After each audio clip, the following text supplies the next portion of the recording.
Astaghfirullah. Bismillahirrahmanirrahim. Assalamualaikum warahmatullahi wabarakatuh. Bihamdillahi wassalatu wassalamu ala rasulillah wa ala alihi wa sahbihi wa mawalah wa la hawla wa la quwata illa billahi wa ba'du. Alhamdulillah, segala puja dan puji hanya milik Allah subhanahu wa ta'ala.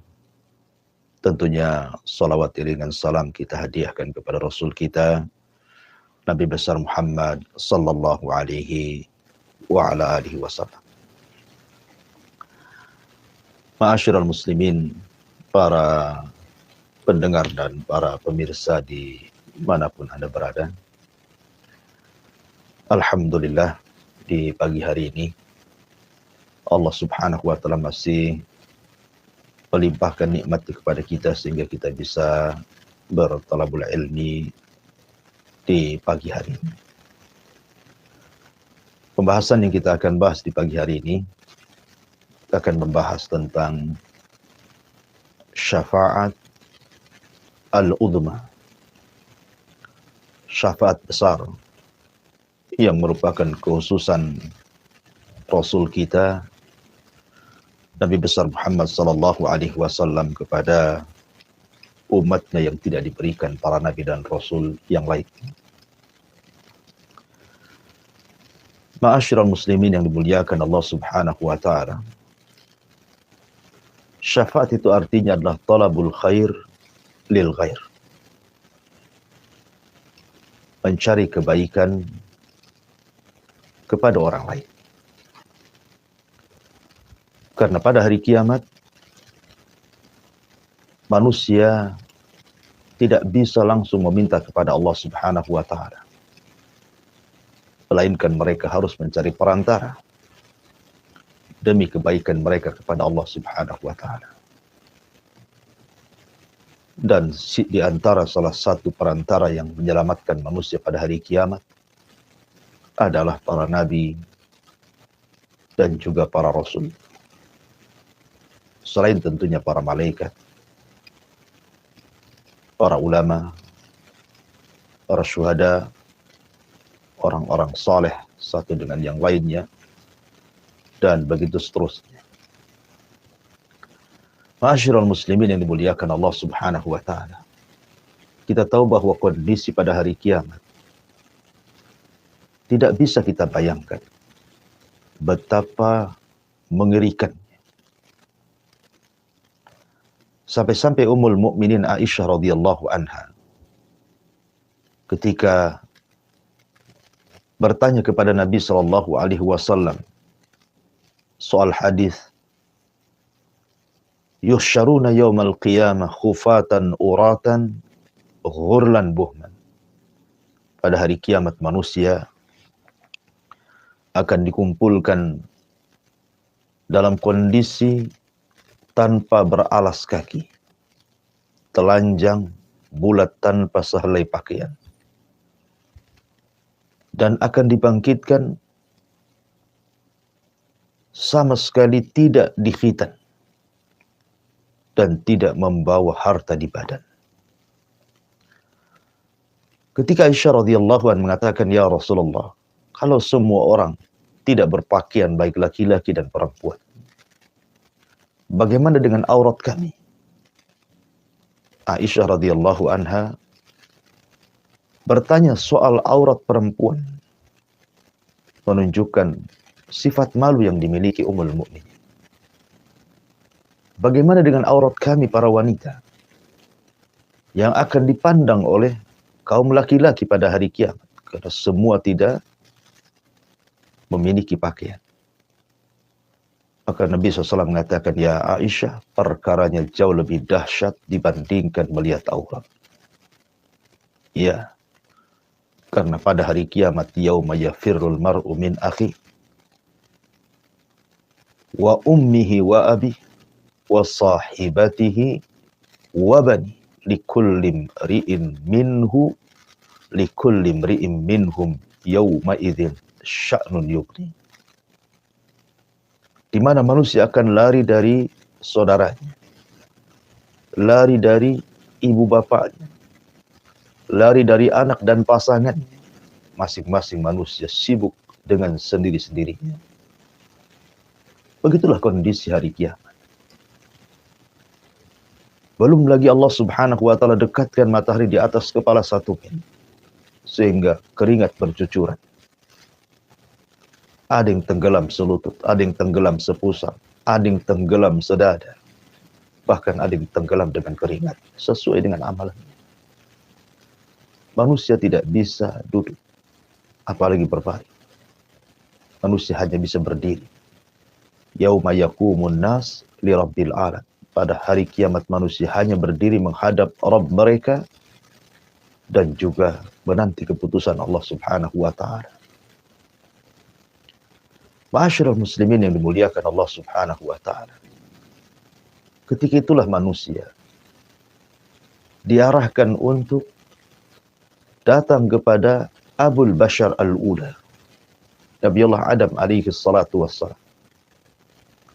Kemudian meminta syafaat kepada Adam alaihi salatu wassalam. Dan mengatakan, ya Adam, bukankah engkau bapak manusia? Ishfa' lana ila rabbik. Ala tara ila ma nahnu fi. Wahai Adam, mintakan syafaat untuk kami. Cobalah datang kepada Rabb. Tolong kami. Tidakkah kau iba melihat kondisi kami yang seperti ini?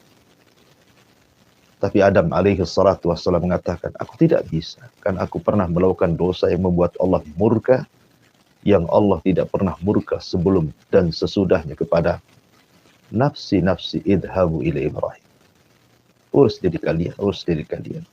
Sebaiknya kalian bertolak kepada Ibrahim alaihi salatu wassalam. Akhirnya kemudian manusia pun mulai bertolak kepada Nuh. Afwan, sebelum Ibrahim mereka bertolak kepada Nuh alaihi salatu wassalam. Maka mereka pun sama jawaban.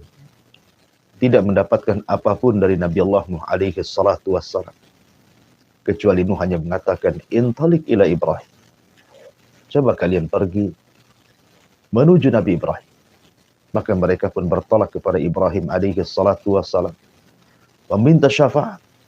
Dan mengatakan, ya Ibrahim, ishfa' lana ila rabbik. Ala tara ila ma nahnu fi.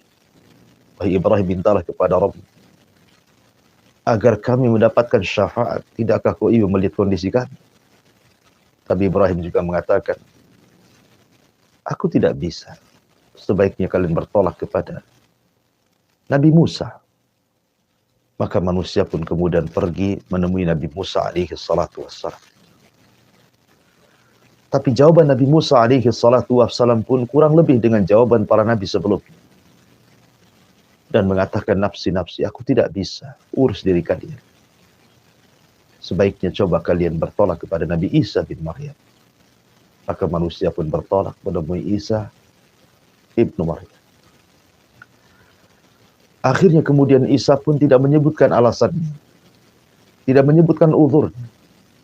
Tapi Isa mengatakan, sebaiknya kalian datang kepada Muhammad sallallahu alaihi wasallam, Nabi kita. Maka manusia diarahkan menuju Nabi kita. Kemudian Nabi sallallahu alaihi wasallam melihat manusia yang begitu banyak. Sejak Adam sampai manusia yang terakhir mati dengan trompet sangkakala Israfil berkumpul di padang mahsyar. Kemudian Rasul mengatakan, analah. Kan ku coba. Akhirnya kemudian Nabi SAW diilhamkan Allah Subhanahu wa Ta'ala untuk sujud di bawah arsy Allah Subhanahu wa Ta'ala. Dengan sujud yang lama sekali.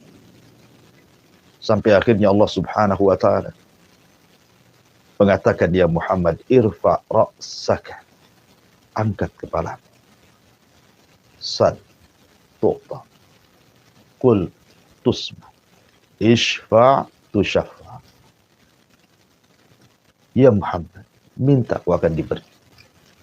Bicara kau akan didengar. Mintalah syafaat. Aku akan beri kau syafaat. Maka Nabi SAW tiba-tiba teringat umat dan mengatakan, ummati, ummati. Ya Allah, umatku, umat. Di antara mereka ada yang masuk neraka. Bisa gak kau selamatkan mereka? Maka Allah Subhanahu wa ta'ala mengatakan, ya Muhammad, kalau begitu intalik, pergilah. Faman wajada min ummatika habbata sya'irin aw burrin min iman fa akhrijhu minan nar. Cari umat. Maka siapapun yang kau dapati dari umatmu memiliki sebiji gandum dari keimanan, keluarkan mereka dari api neraka. Kemudian Nabi SAW mengatakan, apakah engkau membatasi berapa jumlah mereka ya Rabb?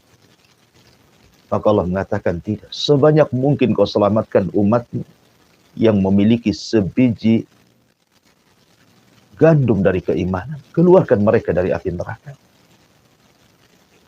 Maka Nabi SAW kemudian menyelamatkan umatnya yang memiliki sebiji gandum dari keimanan. Tapi Nabi SAW tidak puas. Nabi SAW kemudian menghadap Allah Subhanahu wa ta'ala kembali. Kemudian sujud dengan sujud yang lama. Kemudian Allah Subhanahu wa ta'ala katakan, irfa ra'saka ya Muhammad. Angkat kepalamu wahai Muhammad. Sal tu'ta. Kul tusma. Ishfa' tushaffa. Minta, kau diberi. Katakan, kau didengar. Mintalah syafaat. Aku akan beri kau syafaat. Maka Rasul kembali mengatakan, ummati, ummati. Ya Rabb, umatku, umatku. Di antara mereka ada yang masih masuk neraka. Maka Allah Subhanahu wa ta'ala mengatakan, kalau begitu intalik, pergilah, jumpai umatmu. Man kana fi qalbihi mithqala habbati min khardalin minal iman, fa akhrijhu minan nar.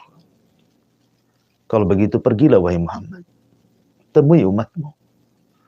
Maka siapapun di antara umatmu yang memiliki iman sebiji atom, keluarkan mereka dari neraka. Kemudian Rasul mengatakan, berapa jumlah mereka ya Rabb? Maka Allah mengatakan, sebanyak-banyaknya. Maka Nabi SAW menemui umatnya dan menyelamatkan orang-orang yang sudah divonis masuk neraka, yang memiliki sebiji atom dari keimanan, maka Rasul mengeluarkan mereka.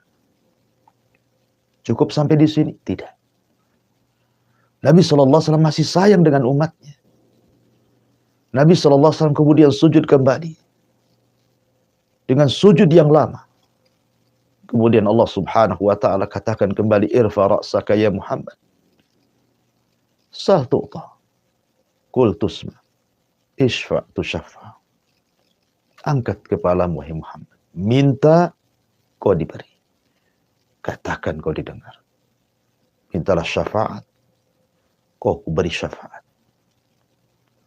Maka Nabi SAW mengatakan, ummati, ummati ya Rabb. Bagaimana dengan umatku? Bagaimana dengan umatku? Subhanallah. Bagaimana Nabi SAW khawatir dengan umatnya. Nabi SAW tidak mau kalau seandainya ada umatnya yang masuk neraka. Maka Allah Subhanahu wa ta'ala kalau begitu, intalik, pergilah. Temui umatmu. Faman wajada minhum adana, adana, adana. Maka barang siapa yang kau dapati dari mereka ada keimanan yang lebih rendah, lebih rendah, lebih rendah min habbati khardalin, dari biji atom, fa akhrijhum minan nar. Kau keluarkan mereka dari api neraka. Maka Nabi SAW kemudian pergi dan menyelamatkan orang yang lebih kecil, lebih kecil, lebih kecil lagi dari biji atom di hati-hati umat yang memiliki keimanan, maka Nabi SAW mengeluarkan mereka dari api neraka. Cukup sampai di sini? Tidak. Nabi SAW tetap sujud. Sehingga Allah Subhanahu wa Ta'ala mengatakan, angkat kepalamu. Katakan kau didengar. Minta kau diberi. Mintalah syafaat. Ku beri kau syafaat. Akhirnya kemudian Nabi SAW mengatakan, ummati, ummati. Ya Rabb, umatku, umatku gimana? Aku minta kepadamu ya Rabb, keluarkan di antara umatku yang mereka mengucapkan kalimat La ilaha illallah. Maka Allah Subhanahu wa Ta'ala mengatakan, ya Muhammad, itu bukan hak. Kalau itu sudah hak, aku akan mengeluarkan dari umatmu orang yang mengucapkan kalimat La ilaha illallah. Makanya Abu Hurairah ketika bertanya soal syafaat kepada Nabi SAW, maka Rasul mengatakan, as'adun nas yaumal qiyamah bisyafaati man qala la ilaha illallah. Orang yang paling bahagia pada hari kiamat dengan syafaatku, kata Rasul, adalah orang yang mengucapkan kalimat la ilaha illallah. Ada di antara manusia yang diselamatkan oleh syafaat Rasul, umat yang sudah terlalu lama di neraka, sehingga kondisi mereka seperti mentimun kecil yang keriput, dikeluarkan dari api neraka. Ada kondisi mereka sudah menjadi arang, hitam dari atas kaki sampai kepala, sudah tidak berbentuk lagi. Mereka keluar dari neraka. Ada juga yang kondisinya seperti sudah menjadi abu, kemudian dilempar ke sungai kehidupan. Akhirnya mereka pun tumbuh, dan mereka pun ditakdirkan masuk surga. Begitulah dahsyatnya syafaat Nabi SAW. Apakah dengan kisah yang sudah saya kisahkan, kemudian kita tidak cinta dengan Nabi SAW? Lihat kecintaan Rasul, luar biasa kepada umatnya. Tidak hendak satupun dari umatnya melainkan masuk surga. Rasul tidak rela dan tidak rela kalau seandainya umatnya masuk neraka. Sampai meminta kepada Allah Subhanahu wa Ta'ala, dari umatnya yang memiliki keimanan lebih kecil lagi daripada biji atom, supaya mereka jangan dimasukkan ke neraka dan diselamatkan masuk ke dalam surga. Nabi mana lagi yang lebih cinta dengan umatnya daripada Rasul kita Muhammad SAW? Lalu apa timbal balik kita kepada Rasulullah? Sudahkah kita mencintai Nabi SAW? Mengikuti sunnah Nabi SAW, mengikuti arahan Nabi SAW, tidak melenceng dari hidayah dan sunnahnya Nabi SAW. Sementara kita mengaku-ngaku umat Islam, umat Nabi. Tahu sejarahnya kita terhadap Nabi SAW? Ma'asyiral muslimin yang dimuliakan Allah Subhanahu wa Ta'ala, kondisi pada hari kiamat tidak bisa dibayangkan. Sehebat apapun saya atau siapapun yang menggambarkan kondisi dahsyatnya pada hari kiamat, maka kondisi hari kiamat menyelisih bayangan kita. Karena bayangan kita terbatas. Sementara kengerian pada hari kiamat itu tidak bisa dilihat mata, didengar telinga, terlintas pun tidak bisa, saking dahsyatnya. Ma'asyiral muslimin yang dimuliakan Allah Subhanahu wa Ta'ala. Ketika manusia kemudian disuruh untuk melintas di tian Shiratal Mustaqim, Nabi SAW sudah berdiri di ujung titian. Kemudian mengatakan, ya Rabb salim salim. Setiap ada umatnya lewat, maka Rasul akan mengatakan, ya Allah selamatkan, selamatkan orang ini. Begitulah rasa sayangnya Nabi SAW kepada umatnya. Bahkan selama di dunia, Nabi SAW ketika 3 hari sebelum wafatnya, dia mengumpulkan istri-istrinya dan minta izin agar tinggal di rumah Ummul Mukminin Aisyah radhiyallahu anha. Dan semua istrinya mengizinkannya. Dipapahlah Rasul oleh Ali radhiyallahu anhu dan juga Abbas. Kemudian Nabi SAW pun pindah rumah dari rumah Maimunah ke rumah Ummul Mukminin Aisyah radhiyallahu anha. Di tengah jalan, tentu para sahabat melihat kondisi Nabi SAW yang lunglai, lemas, karena sakit yang parah, terutama bekas racun yang pernah dimakan di Khaybar, yang dihidangkan wanita namanya Zainab bintul Haris, seorang Yahudi. Maka kemudian tersebarlah perkara ini di hadapan para sahabat yang lainnya. Datanglah sahabat dari mana-mana karena khawatir dengan Nabi SAW. Akhirnya ketika rumah Nabi SAW, kamar Aisyah maksudnya, Rasul sudah berada di pangkuan Ummul Mukminin Aisyah radhiyallahu anha. Sahabat memenuhi masjid-masjid. Masjid Nabawi penuh dengan para sahabat. Jalan-jalan gang-gang kota Madinah penuh dengan para sahabat karena khawatir kondisi Nabi SAW. Dan sebagian para sahabat ada yang menangis, sehingga suara tangisan mereka menggemuruh dan sampai ke rumah Aisyah radhiyallahu anha. Kata Nabi SAW, suara apa itu wahai Aisyah? Maka Aisyah radhiyallahu anha mengatakan, ka'annahum takhafuna alaik, ka'annahum yakhafuna alaika ya Rasulullah. Seolah-olah mereka khawatir dengan kondisimu wahai Rasul. Maka Nabi SAW mengatakan, mana Ali? Mana Fadl? Angkat aku. Maka Ali radhiyallahu anhu dan Fadl pun mengangkat Rasul, menemui para sahabat. Kemudian berkhutbah. Dan itu khutbah terakhir. Setelah itu Rasul tidak pernah berkhutbah lagi.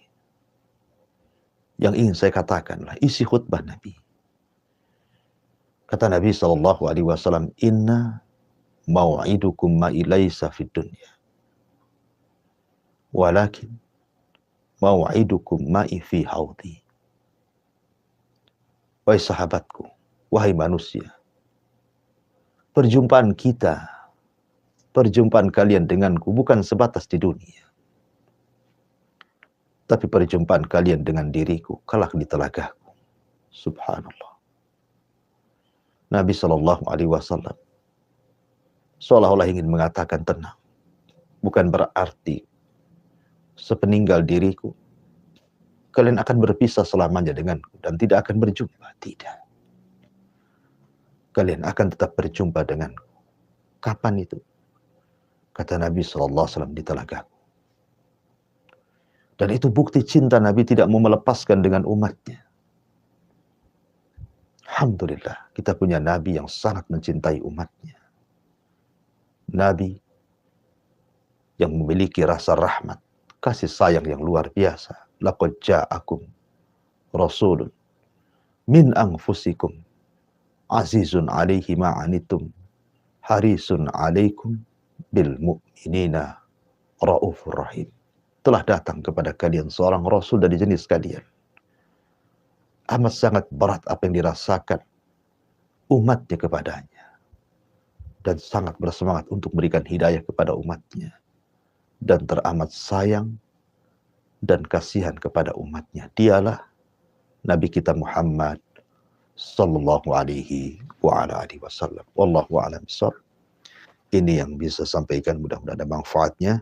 Saya kembalikan ke moderator, falyatafaddal mashkura. Nah, Ustaz, jazakallahu khairan Ustaz untuk ilmu yang sangat bermanfaat sekali bagi kita semua, sahabat HAM dimanapun Anda semua berada. Alhamdulillah telah kita simak majelis taklim kita pada pagi hari ini dengan tajuk mengenai syafaat Nabi oleh guru kita, Al Ustaz Abu Humairah Hafizahullah Ta'ala. Dan kita akan menuju bagian tanya jawab sahabat hang dimanapun Anda semua berada, yang ada di Batam, Indonesia, Malaysia, Singapura, dimanapun Anda semua berada, kaum muslimah. Sahabat hang dapat menyisipkan pertanyaan berkenaan dengan penyampaian oleh Al-Ustaz pada nomor regensi Radio Ham FM Batam pada nomor 0811 7006 106. Sahabat hang juga dapat menyisipkan pertanyaan dalam bentuk pesan singkat ataupun WhatsApp pada nomor 081 803 106 106. Baik, Ustaz, ini ada beberapa pertanyaan yang hadir. Yang pertanyaan yang pertama ini dari Bapak Abdullah. Bapak Abdullah di Batam Kota menyampaikan pertanyaan, Ustaz, mengenai sakaratul maut, Ustaz.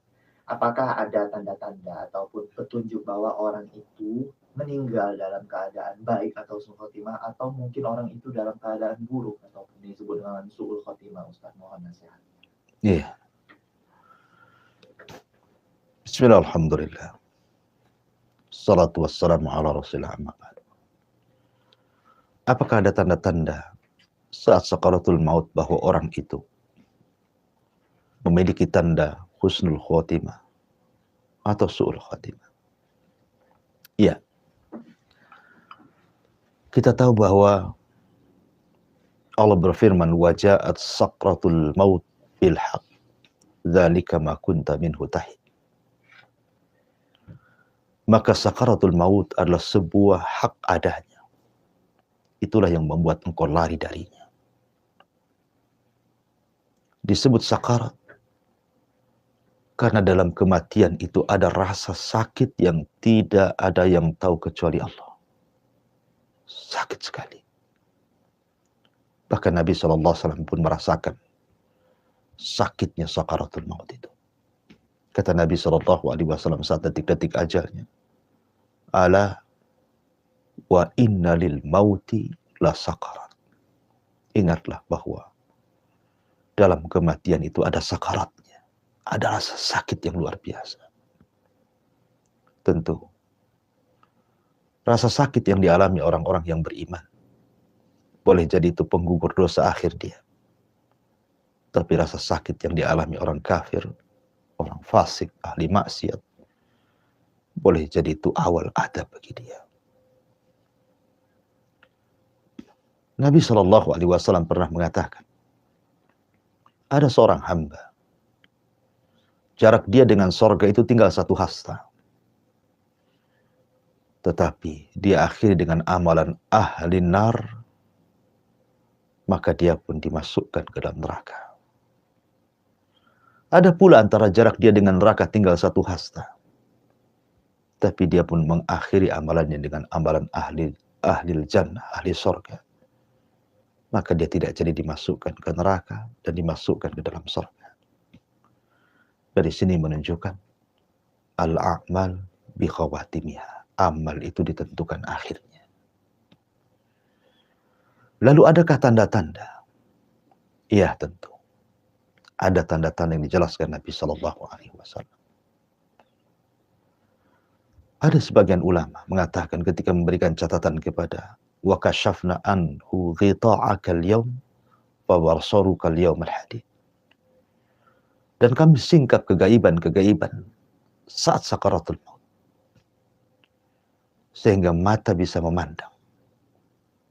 Ada yang mengatakan bahwa manusia saat sakaratul maut diperlihatkan kepadanya malaikat pencatat yang selama ini mencatat dia raqib dan atid.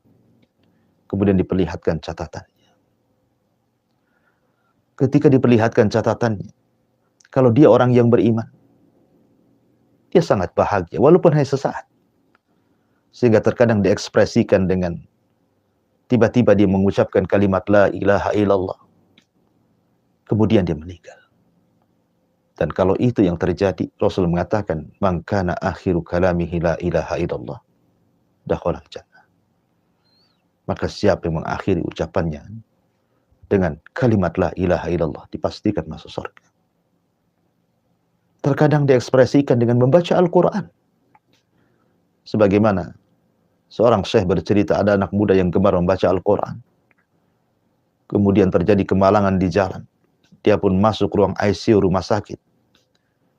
kemudian detik-detik akhirnya dia membaca suratul Najm, wan najmi idza hawa ma dhalla sahibukum wa ma ghawa wa ma yantiqu anil hawa in huwa illa wahyun yuha. Ketika selesai membaca ini, dia pun meninggal. Terkadang dia wasiat dengan wasiat kebaikan. Seperti ada seorang perawi hadis, saya lupa namanya. Ketika dia sakaratul maut, anak perempuannya menangis. Kemudian dia mengatakan, ya bunayya, wahai anak wanitaku, jangan pernah menangis. Karena ayahmu telah menghatamkan Al-Quran di rumah ini sebanyak 4.000 kali hatam. Tidak perlu menangis. Ataupun mungkin dia tidak bicara, tapi berkeringat dahinya. Berkeringat dahinya padahal di cuaca yang sangat dingin. Dan itu tanda-tanda husnul khatimah. Dan yang lainnya, ataupun seorang mukmin yang Allah pilihkan kematiannya dengan cara tenggelam, dengan cara terkena runtuhan, dengan cara mati syahid, meninggal di tempat ibadah dan saat ibadah. Boleh jadi itu pertanda dia husnul khatimah. Tapi ada juga yang sebaliknya. Ketika ditalkin la ilaha illallah, dia mengatakan kafartu bihadihil kalimah. Aku kufur dengan itu kalimat. La ilaha illallah. Ada orang yang seperti ini. Ketika ditalkinkan, ucapkan la ilaha illallah fulan, dia mengatakan kafartu bihadihil kalimah. Aku kufur dengan kalimat itu. Su'ul khatimah. Ada yang kemudian mengucapkan kalimat-kalimat yang justru menunjukkan maksiatnya. Seperti ada seorang laki-laki anak muda yang gemar berzina. Ketika ditalkinkan kul ya fulan la ilaha illallah, justru yang keluar dari mulutnya disebutkan satu persatu wanita yang pernah dizinahinya, dan yang terakhir dia sebut kemudian dia mati. Na'udzubillah. Ada juga kemudian menyebutkan soal perniagaannya, soal maksiatnya. Atau mungkin dia meninggal saat maksiat, saat minum khamr, saat meninggalkan sholat, di tempat-tempat maksiat. Maka itu juga boleh tanda, boleh jadi mungkin tanda yang zahir bahwa orang ini su'ul khatimah. Tapi yang jelas bahwa kita berdoa kepada Allah Subhanahu wa ta'ala agar kita ditutup dengan penutup yang terbaik, husnul khatimah. Wallahu a'lam. Insyaallah. Nah, Ustaz, jazakallahu khairan Ustaz untuk nasihatnya, untuk menjawab pertanyaan dari Bapak Abdullah di Batam Kota. Insyaallah jadi yang bermanfaat bagi kita semua. Kita lanjutkan lagi Ustaz. Ada Bapak Imron ya di Singapura. Pertanyaan dari Bapak Imron. Ustaz, lalu bagaimana bentuk cinta kita kepada Nabi dan kepada sahabatnya dan kepada keluarga-keluarganya yang harusnya kita lakukan di zaman sekarang ini, Ustaz? Iya. Bismillahirrahmanirrahim. Bagaimana bentuk kecintaan kita kepada Rasul, keluarga dan sahabatnya? Secara ringkas, kecintaan kepada Nabi SAW tidak bisa diucap dengan kata-kata saja, tidak. Tetapi kecintaan kepada Rasul harus tertanam dan terhujam dalam hati, diucapkan lewat kata-kata, dan dilakukan dengan perbuatan. Abu Thalib, orang yang sangat cinta dengan Rasul, tetapi tidak menjamin dia masuk surga. Dia pun masuk neraka. Kenapa? Karena kecintaan hanya kecintaan tabiat, keluarga dengan keluarganya. Abu Thalib tidak mengucapkan kalimat la ilaha illallah Muhammadur Rasulullah, dan tidak mau mengerjakan amalan Islam. Artinya kalau hanya kecintaan secara hati tabiat saja, tidak ada gunanya kecintaan itu. Atau sebaliknya, nampaknya saja dia cinta, lisannya boleh jadi mungkin menampakkan kecintaan, dan juga perbuatannya tapi hatinya tidak ada kecintaan sedikit pun. Seperti orang munafik. Abdullah bin Ubay bin Salul, tokoh munafik Madinah. Lisannya mengucapkan 2 kalimat syahadat. Badannya mengikuti syariat Islam. Tapi hatinya sangat membenci Nabi SAW. Allah turunkan kepadanya, Innal munafiqina fi darkil asfali minan nar. Orang munafik itu diletakkan di intip neraka yang paling dalam. Lalu apa gunanya? Lalu kecintaan yang seperti apa yang hakikat? Kecintaan seperti Abu Bakar, Umar, Utsman, Ali, dan seluruh para sahabat yang menggabungkan hati, lisan, dan juga perbuatan.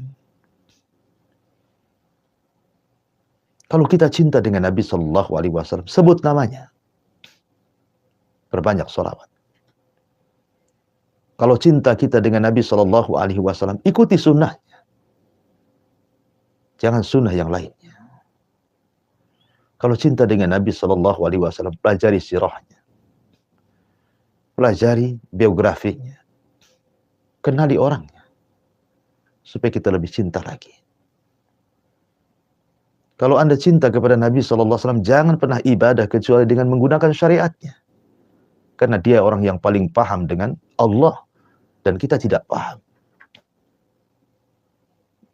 Maka kalau kita ingin meraih kecintaan kepada Allah, cintai Allah. Sebagaimana Rasul mencintai Allah. Ikuti Rasul. Benarkan ucapannya. Jangan pernah mendustakan. Ikuti perintahnya. Jauhi larangannya. Itulah bentuk kecintaan kita kepada Nabi SAW secara global. Adapun kecintaan kepada para sahabat, sama. Jangan mencaci mereka. Karena mencaci para sahabat itu bisa kufur. Kemudian contoh mereka. Tashabbahu bil kiram. Kalau kita bertashabbuh, mengikuti, menyerupai orang mulia, maka kita akan jadi mulia.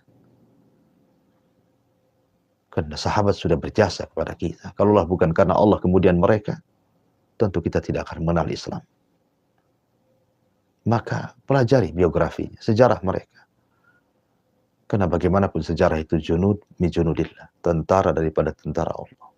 Bisa membuat kita menangis, bisa kita membuat kita semangat beribadah, bisa kita membuat semangat untuk sholat, puasa, zakat, haji, dan begitu seterusnya.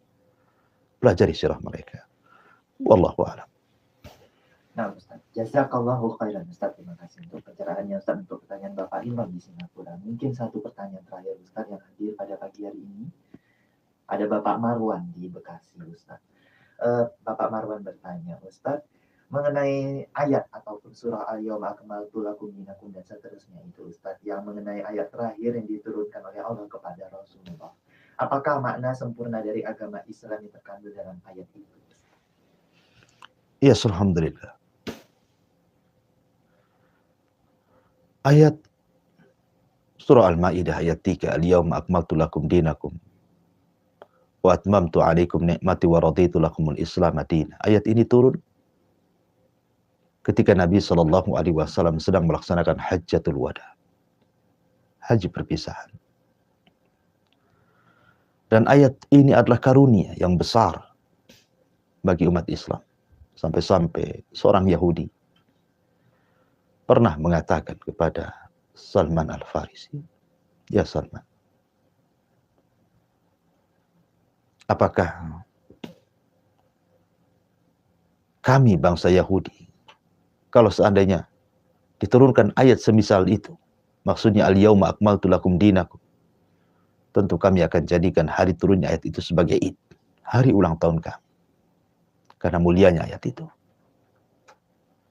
Adapun makna secara umum ayat itu adalah menilik dari perkataan Imam Malik, Imam Darul Hijrah. Apa kata Imam Malik?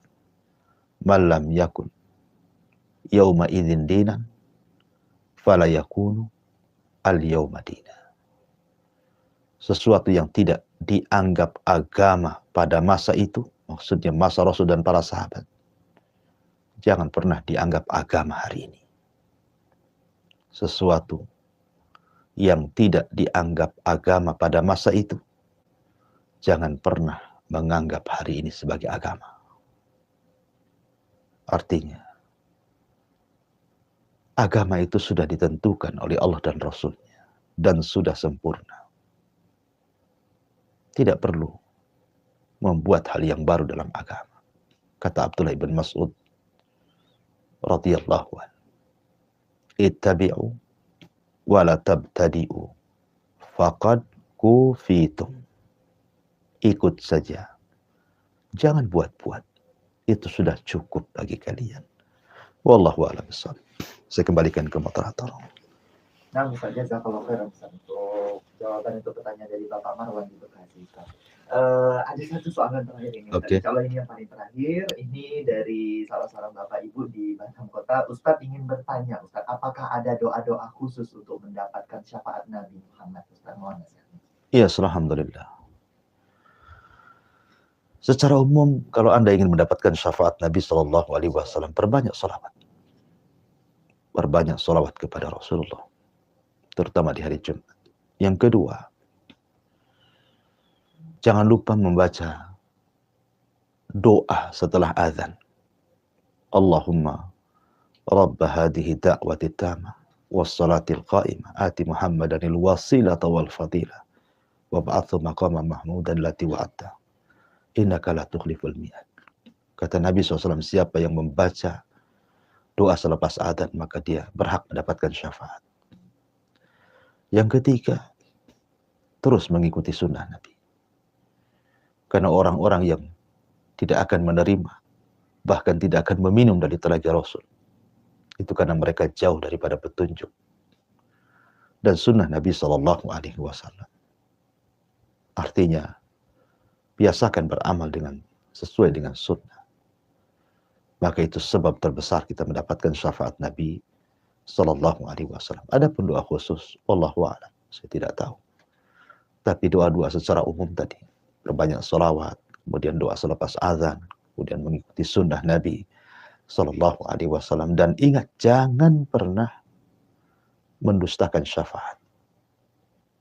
Karena ada 4 atau 5 kelompok yang tidak akan dapat syafaat pada hari kiamat. Siapa mereka? Satu orang yang suka melaknat, suka mencela. Terkadang marah sedikit, umpatan yang dikeluarkan, binatang yang disebutkan, kata-kata kotor dan kasar yang dikeluarkan. Orang yang suka la'an, kata Rasul, la yakunu la'anun syufa'a yaumil qiyamah. Orang yang suka melaknat, mereka tidak dapat syafaat. Kemudian yang kedua, orang yang mendustakan syafaat, mereka tidak akan dapat syafaat. Kemudian yang ketiga, imam yang zalim, pemimpin yang zalim, mereka tidak dapat syafaat. Kemudian orang yang melakukan bid'ah dalam Islam, perbuatan yang tidak diajarkan dalam Islam, maka mereka pun tidak akan mendapatkan syafaat Nabi Sallallahu Alaihi Wasallam. Dan yang terakhir, orang-orang yang tidak akan mendapatkan syafaat Nabi Sallallahu Alaihi Wasallam adalah mereka orang-orang yang jauh daripada sunnah Nabi Sallallahu Alaihi Wasallam. Tidak pernah bersolawat, tidak mengikuti sunnahnya, tidak mengikuti petunjuknya. Mereka menyimpang, keluar dari Islam. Maka mereka tidak akan dapat syafaat dari Nabi Sallallahu Alaihi Wasallam. Wallahu a'lam bishawab. Ini yang bisa sampaikan. Saya kembalikan ke moderator. Falyatafadhal mashkura.